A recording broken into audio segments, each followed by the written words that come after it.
All right, here's a video for restoring the floor mats for the CRX. Okay, this is for my 91 CRX. These are the original mats, and of course, you know that's what ends up happening. And there's the ones that I fixed. Looking sweet. All right, so I'll tell you what I did. Go to Google and just Google CRX logo. That's the one you want. All right. Now, when you download it, you're going to have to resize it because it's not going to be the exact same size as on the floor mats. So just keep messing with the size. Like I resized mine. I had to do by 200. Okay.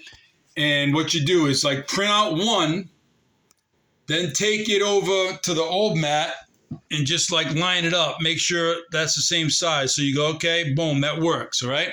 So obviously you print it out and then cut them out. Now, what you use for the material, this is what I used.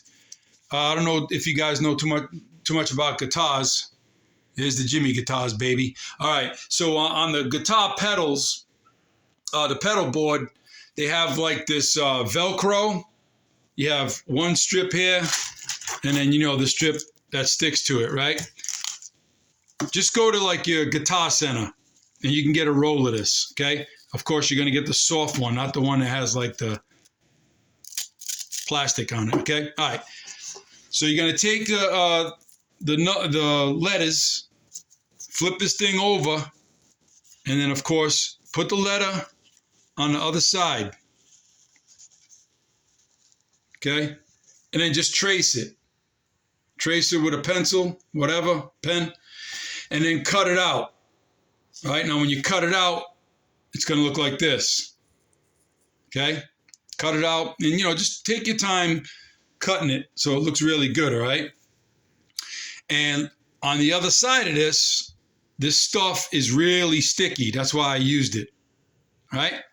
So that's pretty much it, man. It's pretty easy, self-explanatory. After you do that, oh, okay, by the way, when you do the C and the X, don't worry about it. But when you do the R, you have to flip it, okay? Don't put the R down like this. Put the R down this way. Flip it around, all right? Trying to do it with one hand. Flip it around like that and trace it, okay? Don't trace it with the black side because then it's going to be flipped. It's going to come out like this. And the reason why I tell you that, because I hosed it up, see? And you go to put the R on there and whap, whap, whap. It's backwards, all right? So anyway, you flip it over, and it's like really sticky, bro. You stick it right on there. Look at that. It ain't going nowhere, all right? You're welcome.